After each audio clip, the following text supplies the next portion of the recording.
Today's video is sponsored by the good people at BOTB. I gave them a choice of 20 different videos to choose from, and for reasons known only to them, they went with the Defender. Apparently, some people really love them. Clearly, a madness has stricken them, because not only are they giving you the chance to win a brand new Land Rover Defender for just £1.50, with a selection of nearly 200 other cars available from as little as £1, but this week only, every single car on offer will come with an extra £50,000 of cash in the boot. Now, Crazy Pete in their marketing department has handed in his notice, so there's not long to take advantage of this ridiculous deal. Tickets must be bought by Sunday, the 20th of September 2020. Anyone over 17 can play, and get over to botb.com now for full details of just how you can win and join the hundreds of other people who've taken home more than £34 million in prizes. Good luck and enjoy the video. Hello everybody, I like to pride myself on bringing different and unusual cars to the channel, but there are a few real common iconic vehicles that I've yet to feature. One of those is the Land Rover Defender. So when I was up here in Scotland and my host Dominic said, "Oh, my good friend Doug's just bought a Defender, do you want to have a go in it?" I immediately said yes. What I should have said is, what Defender has he bought? Now, I did actually ask Dominic and say, is it an old one? What is it? And he said, oh, it's a Wolf. I thought, cool, great. That's obviously some weird special edition like the Tomb Raider version that I've just never heard of, because I've never cared about the Defender. It turns out that a Wolf is not quite what I expected it to be.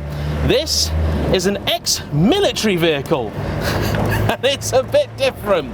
It is essentially quite a simple concept, really. It's a Defender pickup with a strengthened chassis and suspension. And it's the sort of car that you buy if you're an unusual gentleman with an eclectic taste in cars and you find yourself in the market for a cheap pickup. I gotta be entirely honest here. The Defender is one of the very few cars that I genuinely hate. I don't mean dislike a little bit, I mean really hate. Why? Well, a few simple reasons really. First off, they break. They're hideously unreliable. Don't think they're very pretty. For something which is supposed to be so rugged and rough and tough, all of the ones I've experienced have felt incredibly flimsy. There's no room in them. They're unrefined, the engines are horrible, and everyone thinks they're the bestest thing ever. I've had the misfortune of driving a number of Defenders, and I had previously said that if I never drove another one ever again, it would be too soon. However, I do like to confront my prejudices, and I have to say that everything about this car is currently reinforcing all of my beliefs. We've had to stop about 3 times to refix cameras to the car because this one appears to have been hand painted. And I don't mean in the sort of nice Rolls-Royce artisan way. There's brush strokes in this paint, and suction mounts don't like that, so I've had to rather improvise when it comes to decorating this car with cameras, but plough on we shall, because that really is the Defender spirit, isn't it?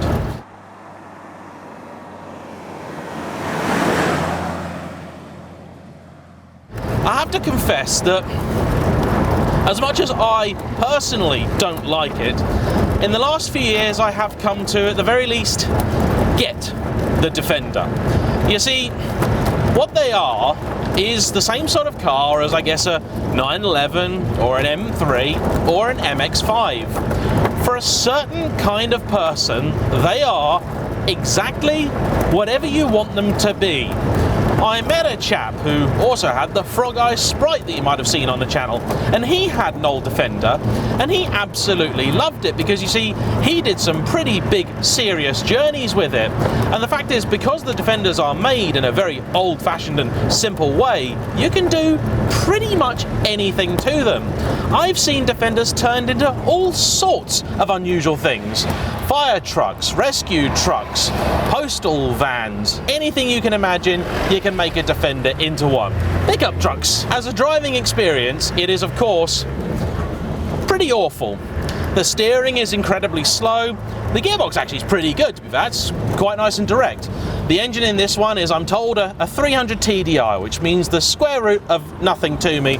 It's a 2.5 litre diesel. It's noisy, it's rattly, and with these tyres on, it's entirely uncomfortable. But it's not the point. That's completely not the point. Driving this thing around gives me the same sort of feeling as the Audi Quattro that I took out the other week. Now, bear with me a second, nobody's going to mistake you for Michel Mouton while driving this.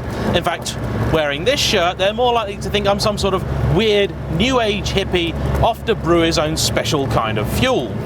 Call me Fillmore. But this is one of those few cars where the image that it has, I would say, almost completely line up with the reality of it. It is incredibly agricultural, and so it should be for a car which was designed quite literally in the sand on a beach in a few minutes. It's a basic utilitarian vehicle.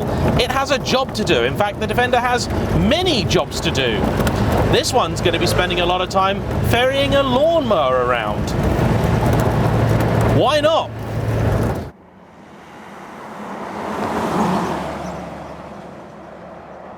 The fact that they aren't actually that big means that they're not that difficult to place. You have a real proper all-wheel drive system, and despite the fact that they might break, JLR seem to have made an art out of selling Defender owners pieces to fix and upgrade their old Defenders. In fact, I'm pretty convinced if the Defender was a reliable car, JLR would have gone out of business years ago. The Defender, to me, joins the ranks of the motoring elite. The Model T, the 2CV, the Beetle, in being a true cultural icon. The fact is, if you're looking for rugged, dependable, off-road practical transport, it's probably the wrong choice. I think a Hilux or a Land Cruiser is almost certain to be a better car. And as you can probably hear, this is not really the most relaxing or smooth thing to get about in. I've got a lovely view, and it's quite entertaining. But it's also a little bit scary. Now, it's got big off-road tyres on it, which is not going to help, and in all fairness, this car wears its heart on its sleeve. Now, its owner is also sat next to me, but he's something of a legend, because he brought the Alfa SZ to the channel, and the Dodge Ram that you might have seen last year, and he picked this car up yesterday, and got home at 4:30 this morning.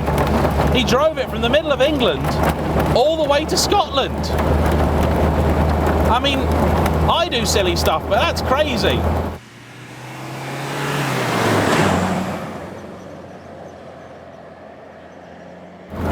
We've not reached 50 mile an hour yet, and for the last minute I have had my foot planted in 4th gear.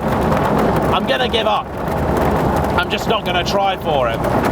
Now, this being an ex-military vehicle, there are a few little things. There's a little switch down here which you can turn into convoy mode. So I'm hoping some Land Rover or military vehicle people out there might be able to tell me what that actually achieves. There's a S convoy mode, which might be silent convoy. That disables the horn, we know that much, but beyond that, we're not quite sure. You've got a basic heater and vent control in here, although as you can tell, the temperature of the cabin is largely defined by the outside weather conditions and the speed that I'm travelling at. It's fairly firm in a way that many proper off-roaders are, and this is a car that is probably designed to sort of go from here to over there and still be fine at the other end. Not going to try that, but driving it is an event. Visibility is actually quite good because there's, well, not much car around me. In fact, I believe you can even, as per the original vehicle, fold down the windscreen. This wing mirror here is completely and totally frosted up. I can't see essentially anything in it. Looks like it's been smoking. It's all hazy and blurry-eyed. I can see for miles. It's quite novel, actually. I took an Aventine down here the other day, and that was quite high up, but this is even higher. And I have to say, I'm kind of enjoying myself. I still never own a Defender. I just have no need of one whatsoever. People like these. People think they're cool. To look at, they are. I'd never want to own one, but I appreciate the Defender. It's one of the things that doing thing this channel brings to me is this chance to drive all these different vehicles that I've had a go at in my pre-YouTube days. And as flawed as it might be, and this certainly doesn't drive like a 20-year-old car, it drives like a 40 or 50-year-old one. Just is what it is.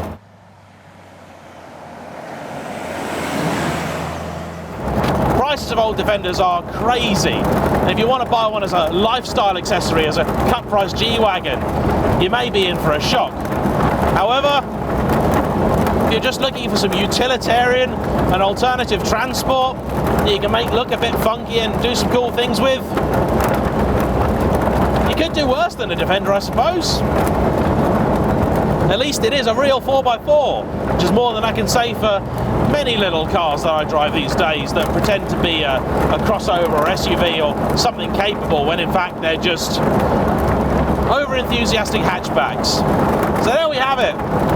I'm deaf now, and this has been a Land Rover Defender Wolf. As you can probably tell, I know next to nothing about it, so I really would love for anybody that does know stuff about them to comment down below so myself and the owner can become a little bit more educated about what this vehicle is, what's different about it. Thank you all for watching. Please like, comment below, subscribe if you haven't already, and I'll see you all for the next one.